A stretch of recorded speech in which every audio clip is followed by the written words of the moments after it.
예레미야가 5장 11절부터 마지막 22절까지 말씀을 받겠습니다. 예레미야가 5장 11절부터 22절 마지막 절까지입니다. 대적들이 시온에서 부녀들을, 유다 각 성읍에서 처녀들을 욕보였나이다.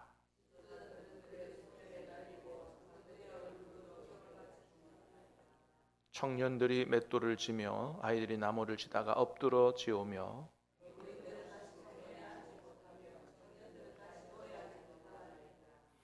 우리의 마음에는 기쁨이 그쳤고 우리의 춤은 변하여 슬픔이 되었사오며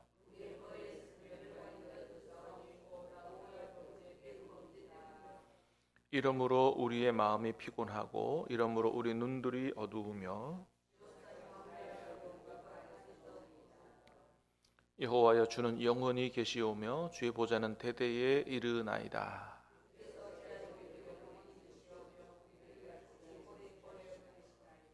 여호와여 우리를 주께로 돌이키소서. 그리하시면 우리가 주께로 돌아가겠사오니 우리의 날들을 다시 새롭게 하사 옛적 같게 하옵소서.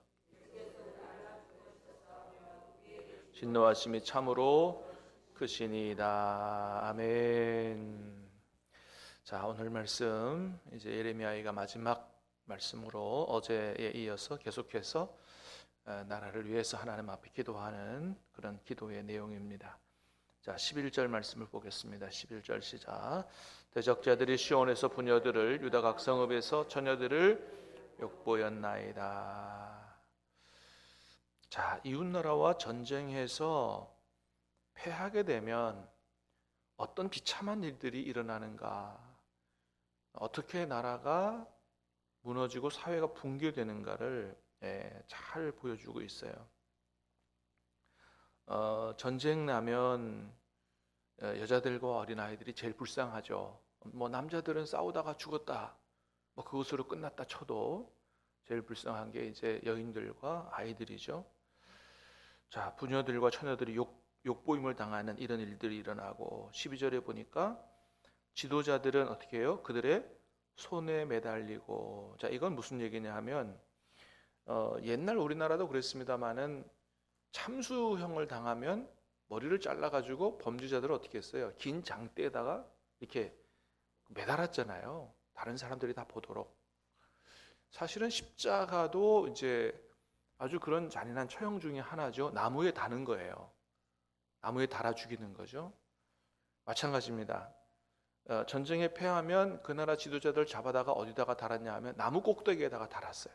그 얘기입니다. 그 얘기. 그들의 손에 매달리고 붙잡아다가 긴 장대나 나무에다가 다 매달아 놓는 거죠. 아주 비참하게 죽도록 그렇게 처형을 하는 거죠. 장로들의 얼굴도 존경을 받지 못하나이다. 장로들은 이제 그 사회에서 존경받는 어른들이죠. 근데 그 어른들이 어떻게 해요? 존경을 받지 못하는 이런 일들이 일어나고, 13절에 보니까 시작. 청년들이 맷돌을 지며 아이들이 나무를 지다가 엎드러 지오며. 여러분, 한 나라가 잘 되려면 청년들이 어때야 돼요? 청년들이 말이죠, 꿈을 꾸고 활력이 넘치고 이래야 되잖아요. 근데 뭐 하고 있어요? 맷돌을 지고 있다. 사실 맷돌 지는 건 누가 해야 되는 일이에요? 소나 가축들이 해야 되는 일이잖아요. 큰 연자 맷돌 돌리는 거, 이런 것들은 소들이, 짐승들이 해야 될 일을 청년들이, 나라의 기둥되는 희망이 되는 청년들이 하는 이런 비참한 일들이 일어난다. 뭐 여러분 러시아 우크라이나 전쟁 보면 알지만 나라의 젊은이들이 다 어디로 갔어요? 전쟁터로 갔잖아요. 비참하게 다 죽는 겁니다.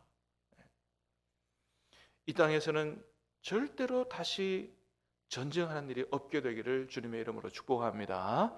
어떤 일이 있어도 뭐 우리나라가 북한하고 싸워서 이기네 지네, 이게 문제가 아니에요. 이기면 뭐 할 거예요? 얼마나 많은 사람이 죽고 얼마나 많은 일들이 폐허가 일어나고 폐해가 일어나는데, 그건 이겨도 이기는 게 아니다 말이죠. 자, 아이들이 나무를 지다가 엎드러 지오며. 세상에 여러분, 나무 지고 가는 건 누가 해야 되는 일이에요? 그건 수레나, 예? 나무를 해다가 수레나 지게가 이렇게, 그죠? 예? 예. 그 될 수 있으면 수레나 이런 것들이 해야 되는데, 예? 그 소라든지 이런 큰 수레 만들어서 끌고 가고 해야 되는데, 아이들이 너무 무거워서 지다가 엎드러지는 참 비참한 일들이 일어난다. 14절에 보니까 시작. 노인들은 다시 성문에 앉지 못하며 청년들은 다시 노래하지 못하나이다. 다시 성문에 앉지 못한다는 얘기는 뭐냐 하면, 고대 사회 때는 마을의 중요한 일이라든지 아니면 재판이라든지 이런 것들을 성문 앞에서 했어요. 성문 앞에 마을 사람들이 다 모여가지고 특별히 거기서 노인들이, 나라의 그 지역의 어른들이 이야기를 다 듣고 재판을 진행하고 판결하고, 그런 일을 했습니다. 그런데 노인들이 다시는 그 성문에 앉지 못하는, 그러니까 어른이 어른 노릇을 할 수 없는 이런 일들이 일어난다. 청년들은 다시 노래하지 못한다. 청년들이 그 꿈과 희망이 사라져 버렸다는 거죠. 자, 그래서 15절에 보니까 우리의 마음에는 기쁨이 그쳤고 춤은 변하여 슬픔이 됐다. 16절 시작. 우리의 머리에서는 면류관이 떨어졌사오니 오라 우리의 범죄 때문이다. 우리의 머리에서는 면류관이 떨어졌어요. 영광이 다 떠나가 버렸습니다. 여러분, 사실은 예루살렘이라는 도시가 지금도 세계에서 가장 주목받는 도시 중에 하나잖아요. 온 세계의 사람들이 다 예루살렘으로 모여듭니다. 성지순례 가보면 알아요. 저는 2008년도인가 잘 기억이 안 납니다만은, 부목사로 섬길 때 이제 그 교인들 성지순례단을 끌고 갔다 왔습니다만은, 전 세계의 사람들이 다 몰려드는 곳이 거기입니다. 왜 그래요? 누가 나셨기 때문에? 예수님께서 나셨기 때문에 전 세계에 흑인, 백인 할 것 없이 아시아 사람이고 뭐고 전부 몰려들어요. 그야말로 영광스러운 도시거든요. 사실은 이스라엘이 전체 다 합쳐도 우리나라보다 훨씬 작은 거 아시죠? 경상남북도 조금 합친 것보다 조금 더 크다나? 그거밖에 안 돼요. 그런데도 세계에서 가장 주목받는 그런 도시가 바로 예루살렘이고, 영광스러운 도시고, 원래 예루살렘이라고 하는 도시의 이름이 뭐예요? 살렘, 예루살렘 할 때 샬렘이 샬롬과 같은 말이거든요. 평화의 도시라는 말이에요. 그런 도시인데 어떻게 해요? 그 거룩하고 하나님의 성전이, 예수님이 태어난 그 거룩하고 평화의 도시가, 영광의 도시가 완전히 다 무너져 버린 것입니다. 왜 이런 일들이 일어났느냐? 우리의 범죄 때문이라고 얘기하잖아요. 그 범죄 때문에 지금 예레미야, 이게 구약 성경의 일이니까, 요때 어떤 일이 있었냐 하면은, 계속해서 하나님 선지자들을 보내고 경고하셨어도 회개하지 않고 계속해서 우상 숭배하고 하나님 말씀을 따라 살지 않고, 그래서 나중에 하나님이 예루살렘 성전을 떠나십니다. 이게 에스겔서 10장에 기록이 되어 있어요. 거기 제가 몇 구절을 읽어드릴게요. 보세요. 자, 10장 4절에 보니까 여호와의 영광이 구룹에서 올라와 성전 문지방에 이르니 그랬어요. 원래는 하나님의 영광이 어디에 계셔야 되냐면 지성소에 계셔야 되거든요. 하나님이 지성소에 임재해 계시잖아요. 근데 지성소에서 떠나서 그 지성소 안에 법궤 위에, 법궤에 달린 구룹이 있어요. 천사. 거기 안에 하나님이 임재해 계시거든요. 근데 거기서 올라와, 그룹에서 그 자리에서 이제 올라오셔서 하나님이 좌정해 계신 곳에서 올라오셔서 어디에 이르렀냐면 성전 문지방에 이르는 거예요. 벌써 그 자리를 떠나신 거죠. 10장 18절에 보니까 성전 문지방을 떠났다 이런 얘기가 또 나와요. 10장 18절에. 자, 문지방에 이르렀다가 문지방을 어떻게 해요? 떠나셔요. 그 다음에 19절에 보니까 어디에 머무르냐 하면 이제는 성전 동문에 이르릅니다. 그 하나님께서, 여러분, 그 성적의 문은 동쪽에 있습니다. 동쪽에. 그 동쪽 문을 지나서 동쪽 문을 통해서 떠나가세요. 그리고 나중에 이스라엘 백성들이 하나님이 다시 돌아오실 때 어느 문으로 돌아오신다고 믿냐 하면 동쪽 문으로 돌아오신다고 믿어요. 그래서 지금도 가보면 성전 성정문 동쪽에 상기석에 무덤들이 쫙 있습니다. 무덤들이. 왜 동쪽에 그 상기석에 무덤이 있느냐? 주님이 오실 때, 하나님이 오실 때 다시 다 제일 먼저 하나님 맞고 부활한다, 이렇게 생각해서 그 동쪽에다가 다 무덤을 만들어 놨어요. 이렇게 하나님이 예루살렘 성전을 떠나십니다. 그리고 이제 나중에 에스겔을 통해서 다시 하나님이 돌아오시는 그런 환상, 그래서 성전이 회복되는 환상을 성경에 기록해 놨죠. 자, 이렇게 거룩하고 영광스러운 도시라 할지라도 하나님이 떠나시면 어떻게 돼요? 완전히 다 무너진다 라는 것을 예루살렘이 보여주는 거예요. 근데 여러분, 우리에게는 참 복음이 뭔지 아세요? 우리에게 오신 주님은, 하나님은 영원히 떠나지 않으시겠다고 말씀하셨다는 거예요. 할렐루야. 성령을 주셔서 영원히 너희와 함께 거하도록 하시겠다. 그러니까 우리가 사실은 범죄해도 주님이 떠나지 않으신다는 거예요. 이게 얼마나 큰 복음인지 몰라요. 대신 우리 안에 계신 성령이 어떻게 하신다고요? 근심하신다고 돼 있어요. 지금 우리가 받는 하나님의 은혜와 복이 얼마나 엄청난 것인가를 깨달아 알고 늘 주님 때문에 기뻐하고 감사하고 살아야 되고요. 그리고 어떻게 해요? 우리가 범죄하더라도 떠나시진 않지만 마음 아파하시고 근심하신다는 사실을 기억하고 우리가 죄짓지 않고 하나님 뜻대로 바로 살려고 우리가 기도하고 부단히도 애를 써야 한다라고 하는 것이죠. 자, 오늘 하루도 우리 안에 계신 주님이 영원히 우리와 함께 계시고 어떤 일이 있어도 떠나지 않는다는 사실을 기억하고 기쁨과 감사로 주님과 함께 사시기를 주님의 이름으로 축복합니다. 자, 이렇게 바벨론에 의해서 나라가 완전히 무너져 버렸어요. 완전히 폐허가 됐습니다. 소망이 없어요.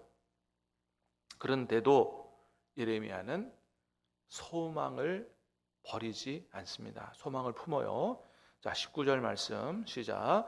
여호와여, 주는 영원히 계시오며 주의 보좌는 대대에 이르나이다. 그러니까 이 예레미야가 나라가 완전히 무너져 버리고 나라를 보면 소망이 없는데도 불구하고 소망을 갖는 이유가 있어요. 그게 뭐예요? 우리는 망했지만 누구는 영원하시다. 하나님은 영원하시기 때문이에요. 우리가 망한 거지 하나님이 망한 게 아니다. 하나님은 영원히 계시고 주님의 보좌는 대대에 견고하게 존재하기 때문에 여전히 하나님이 온 세계의 왕이 되시고 통치자가 되셔서 온 세계를 다스리시고 하시기 때문에 상황을 보면 소망이 없지만 하나님을 바라보며 소망을 가질 수 있다. 이런 게 바로 예레미야의 믿음이죠. 예레미야의 믿음이 여러분 우리의 믿음이 되어야 할 줄로 믿습니다. 하나님이 행하시면 죽은 자도 살아나게 될 줄로 믿습니다. 죽은 사업도, 완전히 망해버린 사업도 다시 살아나게 될 줄로 믿습니다. 그러므로 여러분 우리의 믿음은 어떤 믿음이에요? 부활의 믿음인 거죠. 네, 우리의 믿음은 부활의 믿음이에요. 나라가 남유다가 완전히 망해버렸는데 70년 후에 다시 돌아오는, 여러분 이스라엘 민족이 이걸 다 보여주잖아요. 어떻게 나라 없이 2000년 동안 떠돌아다녀요. 그런데 그 나라가 어떻게 다시 세워지냐 이거예요. 기적 같은 일인 거죠. 기적 같은 일. 이스라엘의 역사가 하나님이 어떤 분이신가를 잘 보여주는 것입니다. 자, 21절 시작. 여호와여, 우리를 주께로 돌이키소서. 그리하시면 우리가 주께로 돌아가겠사오니 우리의 날들을 다시 새롭게 하사 옛적 같게 하옵소서. 여호와여, 우리를 주께로 돌이키소서. 하나님 앞에 기도합니다. 우리를 주님께로 돌아가도록 돌이키시는 분도 누구다? 하나님이시다. 여러분, 하나님께서 은혜 주셔야 회개도 하는 줄 믿습니다. 회개도 우리 마음대로 하는 게 아니에요. 우리 마음은 강팍해지면 회개할 줄 몰라요. 그러나 하나님이 은혜 주셔야 마음이 감동이 되고 회개도 하는 거거든요. 그러니까 예레미야는 전적으로 자신들의 소망을 하나님께 뒀어요. 우리가 하나님께 돌아갈 수 있도록 은혜 베푸시는 분도 하나님이시다. 하나님께로 돌아가면 우리를 세우실 것이다. 그래서 뭐라 그래요? 우리가 주께로 그리하시면 우리가 주께로 돌아가겠사오니 우리의 날들을 다시 새롭게 하사 어떻게 해요? 옛적 같게 하옵소서. 뭐 큰 부귀영화를 바라는 게 아니에요. 어떻게 해달라? 옛날처럼 망하기 전처럼 살게 해달라라고 기도합니다. 예. 여러분 사실 하나님의 축복이 꼭 다 부귀영화를 누려야만 다 축복이 아닌 거죠. 여러분 우리가 이렇게 일상을 살아가는 이 모든 것이 하나님의 은혜요 축복인 줄로 믿습니다. 그래서 이 일상의 축복이 얼마나 큰 축복인가를 우리가 깨달아 알고 감사할 수 있어야 하는 거거든요. 얼마 전에 우리나라의 유명한 작가 김홍신 작가가 그런 얘기를 했어요. 상당히 참 공감하는 바가 커서 제가 읽어드릴게요. 이런 얘기를 했어요. 굶어보면 안다. 밥이 하늘인 것을. 목마름에 지쳐보면 안다. 물이 생명인 것을. 아파보면 안다. 건강이 큰 재산인 것을. 이별하면 안다. 그 사람이 천사인 것을. 불행해 보면 안다. 아주 적은 게 행복인 것을. 참 공감이 가는 얘기죠. 우리가 지금 누리고 있는 이 모든 것이 얼마나 큰 은혜와 복인가. 꼭 크고 뭐 엄청나고 해야만 복이 아니고 오늘 하루를 살아가는 이 모든 것이 하나님의 은혜와 축복임을 기억하고 감사함으로 살 수 있기를 주님의 이름으로 축복합니다. 기도하겠습니다. 하나님 아버지